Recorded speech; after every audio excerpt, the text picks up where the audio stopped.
Mariing kinondena ng Land Transportation Office ang pananakit ng isang driver sa lalaking nakaalitan nito habang nagtutulak ng kariton na may kasamang bata. Sa isang viral video, makikita ang pickup driver na binatukan at minura pa ang lalaking magkakariton na kasama ang kanyang anak. Sa matinding takot ay maririnig din ang pag-iyak ng bata.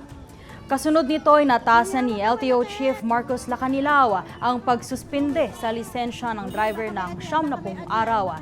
Pinagpaliwanag din ng ahensya ang may-ari at driver ng sasakyan sa December 17 kaugnay ng insidente.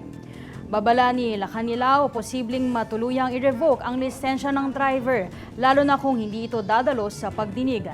Iginiit ng LTO Chief na hindi nila kukonsintihin ang ganitong asal sa kalsada at kung totoo man ang paratang ayon sa video ay kinakailangang papanagutin ang driver.